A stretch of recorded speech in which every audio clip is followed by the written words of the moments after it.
एक वक्त था जब मुग़ल शासक अकबर को अपने झूठे गुणगान सुनाने के लिए तानसेन का सहारा लेना पड़ता था। आज युग बदल चुका है। आज आधुनिक युग है। अब अपने गुणगानों को सुनाने के लिए विज्ञापनों का सहारा लेना पड़ता है। हाँ, मेरा सीधा इशारा दिल्ली के सीएम अरविंद केजरीवाल पर जाता है।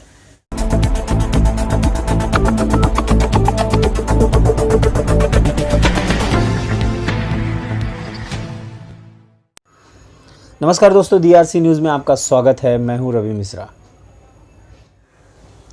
ड्रैगन नगरी चाइना से निकलकर दुनिया भर में कोरोना वायरस ने अपना पैर पसार लिया है। भारत में भी संक्रमितों की संख्या इतनी बढ़ चुकी है कि टॉप 10 देशों में भारत शामिल हो चुका है। दुनिया भर में सारी सरकारें अपनी जनता का सेवा कर रही हैं। हमारे देश में भी एक ऐसा राज्य है जहां का सीएम सेवा में इतना विलीन हो गया कि वो ये भी भूल गया कि कर्मचारियों को वेतन देना है। और जब याद आया कि कर्मचारियों को वेतन देना है तो दिल्ली के उप मुख्यमंत्री मनीष सिसोदिया ने केंद्रीय वित्त मंत्री निर्मला सीतारमण को चिट्ठी लिखकर 5,000 करोड़ की मांग कर ली। उन्होंने अपने ट्वीट में लिखा, मैंने केंद्रीय वित्त मंत्री को चिट्ठी लिखकर दिल्ली के लिए 5,000 करोड़ की मांग की है। कोरोना व लॉकडाउन की वजह से दिल्ली सरकार का टैक्स कलेक्शन करीब 85% के नीचे जा रहा है। केंद्र की ओर से बाकी राज्यों को जारी आपदा राहत कोष से भी कोई राशि दिल्ली को नहीं मिली है। उसके बाद अरविंद केजरीवाल ने भी इसका जवाब दिया और भारत सरकार से 5,000 करोड़ की मांग की। ट्वीट के जरिए केजरीवाल सरकार ने केंद्र सरकार को धमकाते हुए कहा है कि अगर पैसे नहीं मिलते हैं तो हम कर्मचारियों के वेतन को रोक देंगे।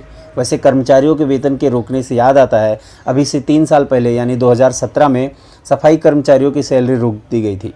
कभी मिलती थी, कभी नहीं मिलती थी। वहीं दूसरी तरफ देखा जाए तो सत्ता में विराजमान मंत्रियों की सैलरी में 400 गुना तेज़ी से बढ़ रहे थे।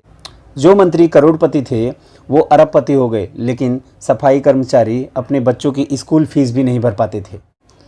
लेकिन राजा साहब तो विज्ञापनों में ही व्यस्त थे, विज्ञापनों में ही पैसे फेंक रहे थे और कहते हैं कि हम इन 5 सालों में दिल्ली को बहुत पैसा कमा के दिए। तो दिल्ली को पैसा कमा के दिए तो कौन ले गया भाई? मोदी?